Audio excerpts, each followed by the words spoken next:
Hi, everybody. Thank you for subscribing to my YouTube channel, Politics with Sherry Jacobus.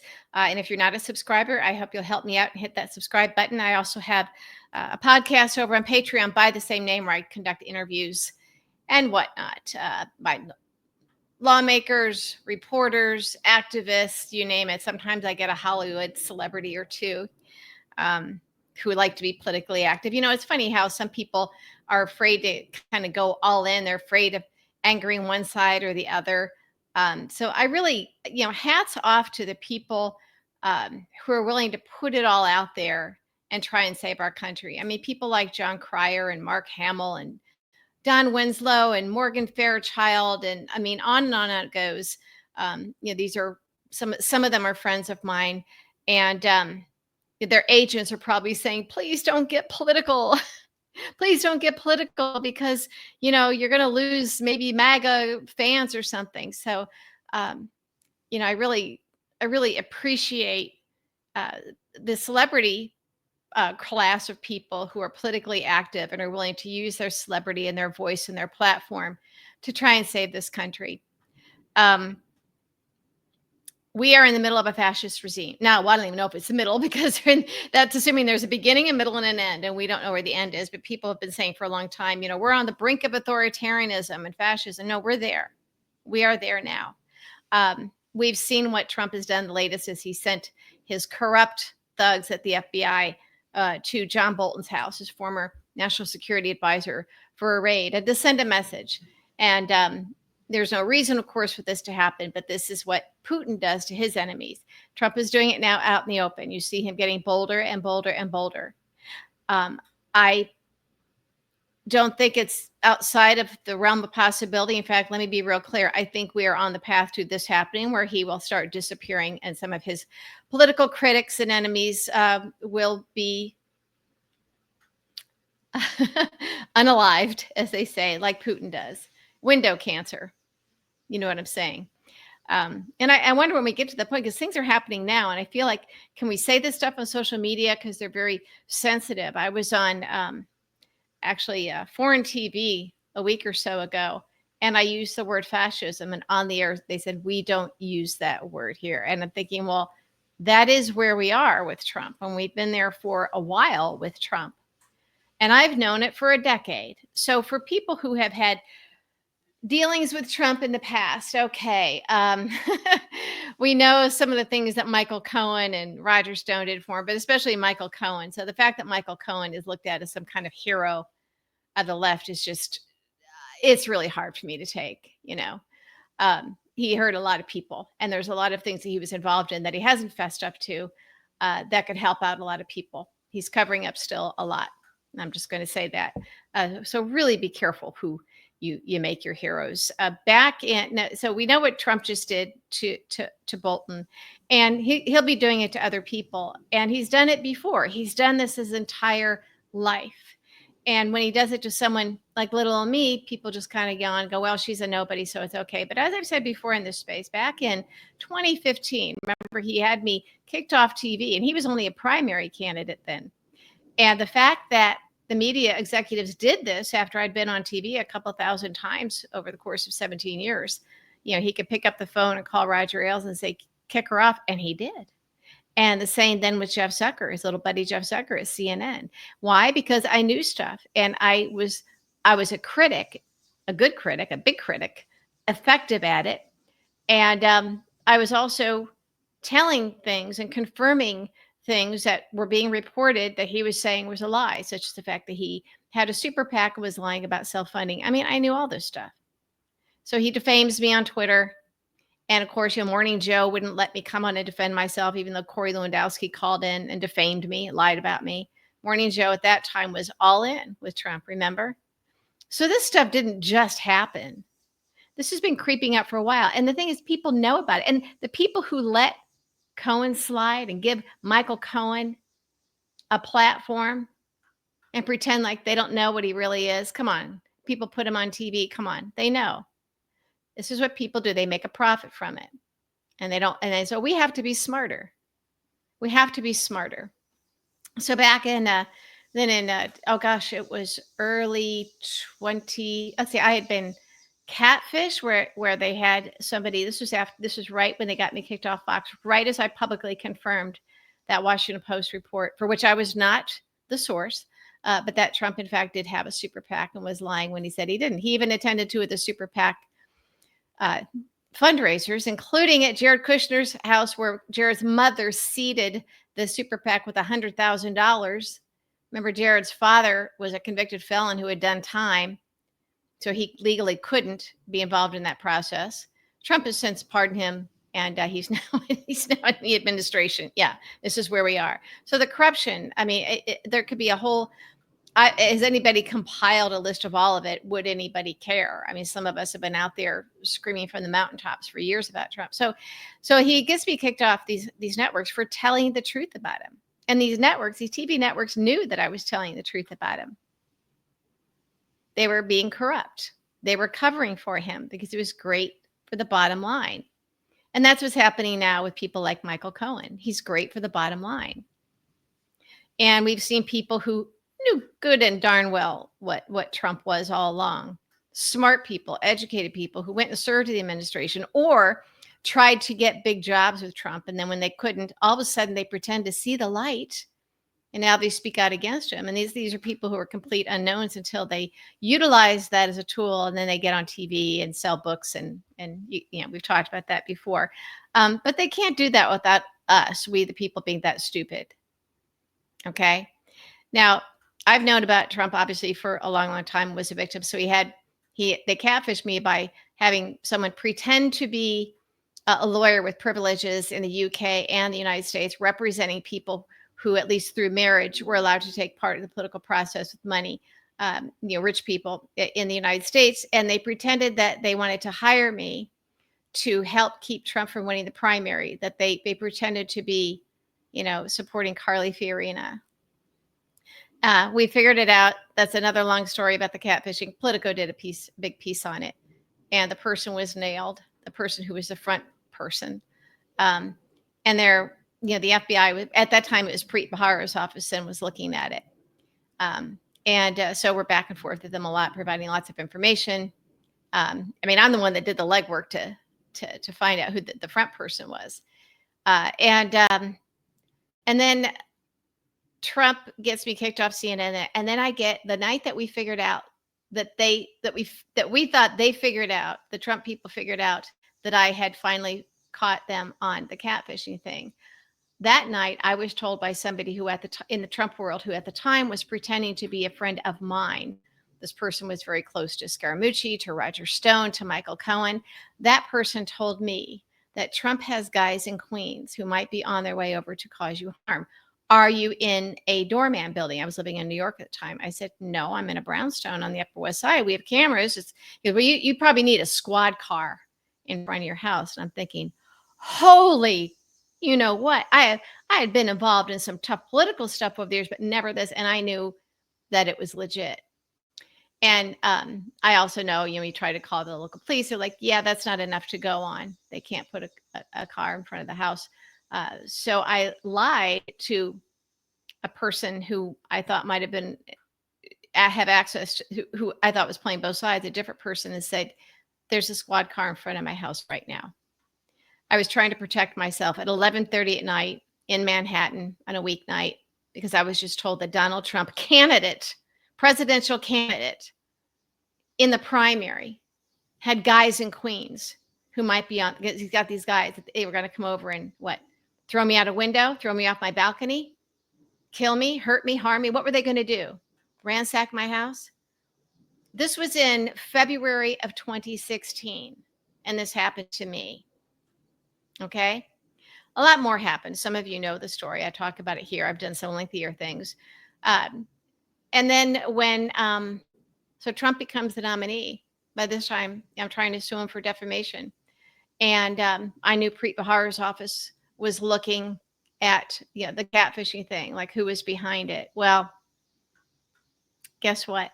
Right as Politico was getting ready to publish this big story, they, as a courtesy, they have to then call the Trump campaign to see if they have any reaction, to let them know that this big expose on the catfishing and the defamation, everything was coming out.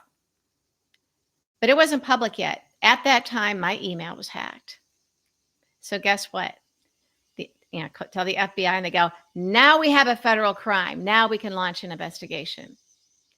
But this went on, and there's more to all of that. There were at least three data points that I was aware of in all of my dealings with the FBI that pointed to Trump world.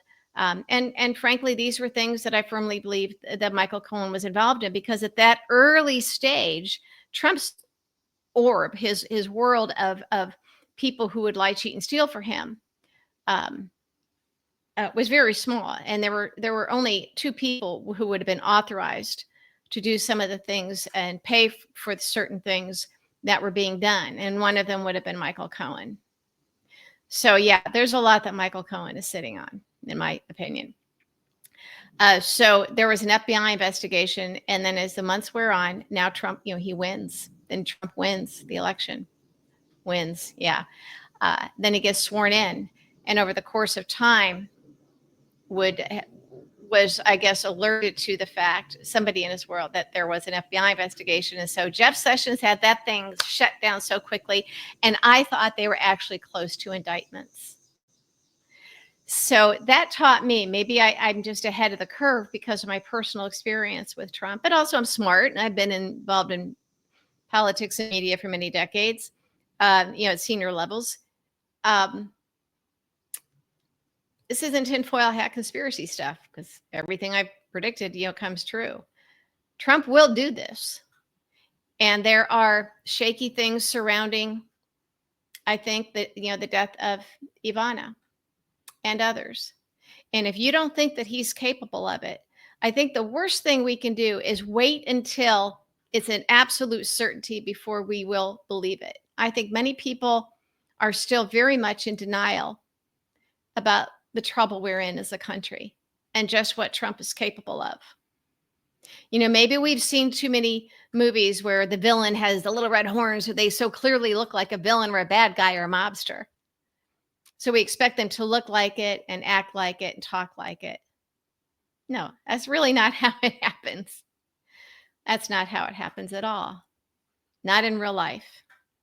So, if somebody who is really familiar with Trump and has experience with Trump, if they're telling you certain things, it's worth at least considering before saying, oh no, but that person seems so sincere now, and maybe they've changed their ways, and maybe they really didn't know when they supported, say, Ted Cruz, and then switched to Trump, and then switched away from Trump when he didn't get 2 jobs. That would have been George Conway, by the way.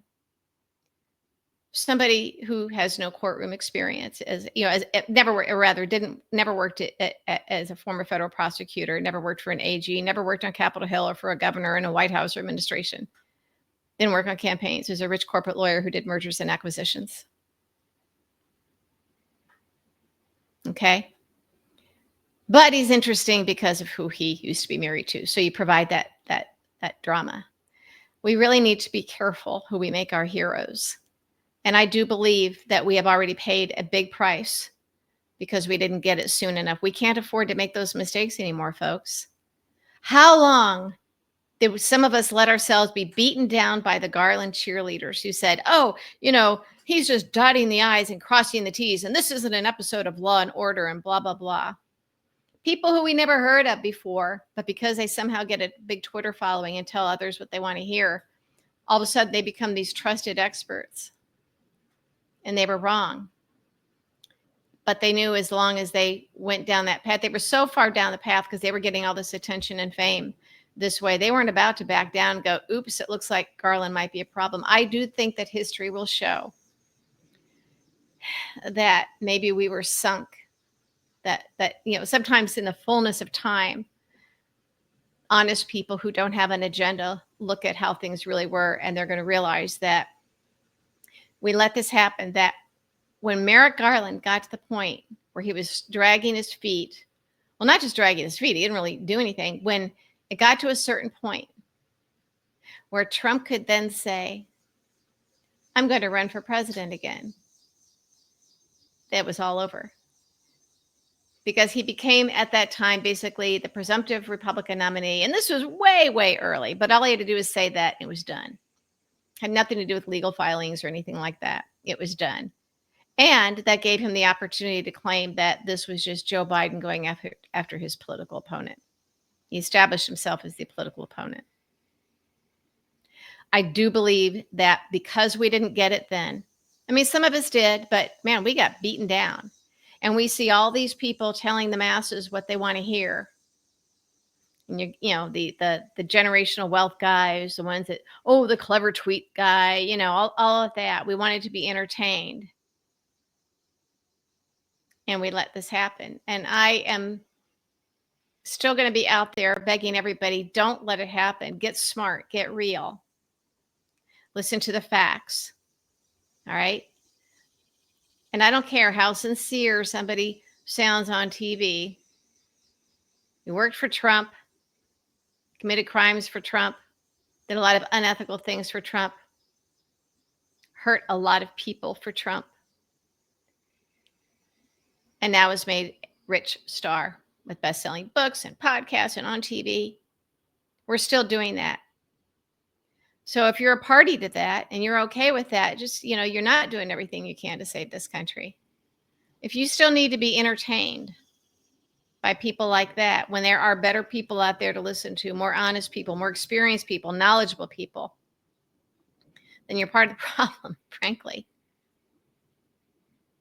And you know what? You can't say, well, we forgive these people.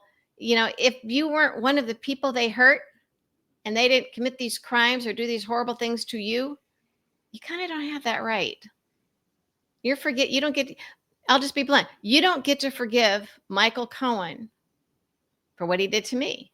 You don't get to forgive Donald Trump for what he did to me. And all of us were hurt by the people who played us for their own financial gain by pretending they were up on our side. We have to be smarter. And I think that's why independent media is growing and is popular, because people are becoming more discerning. They kind of want the truth. So they're looking at, okay, who pays this person? Who's behind this person? What is their agenda? What is their history? So that does give me hope. It's still kind of hard to kind of wade through it all. I had John Storr, the editorial board guy. You see him on Twitter. You see him on Blue Sky. He's my podcast guest this week.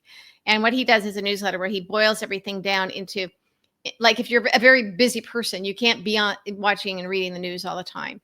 And he doesn't have any agenda. There's no one, funding him. He's on his own. So he breaks everything down in little snippets. He takes his newsletter, breaks it down into snippets for Twitter or Blue Sky, so that busy people, smart, busy people, can look at this and in ways that you can understand and care about. The real news. And we've talked in this space about some of the foreign news. It's interesting to see what the rest of the world says about us. Our friend over on Blue Sky, he's no longer on Twitter. He's at Chat Jazz, ChatJazz. He's an expat living in Germany, a former national security guy, retired, and he does these kind of daily dispatches where he'll pick things that foreign media is saying, what they're saying about Trump, what they're saying about us. And it's very different from what our own media, our mainstream media in the United States is saying. So I appreciate him over on Blue Sky and urge everybody to follow him, because we are increasingly becoming isolated from the world. We are becoming isolated from truth. We're becoming isolated from accurate information. And no one else is going to come save us. We're the only ones that can save ourselves on this. And so I don't mean to berate people or call you stupid. I just think that we can do better in terms of how we accept certain information. And you know what? If some of these folks really are reformed or whatever and really didn't know about Trump or didn't take part of it, great, fine. I'm glad they're on our side now. But they don't need to be in the media, do they? I mean, if they were that stupid once, we don't need them to be our pundits and our gurus and that sort of thing. So if they're willing to come over on our side and get to the back of the line, great. But if all of a sudden they need to become media stars, I'm sorry. No, no.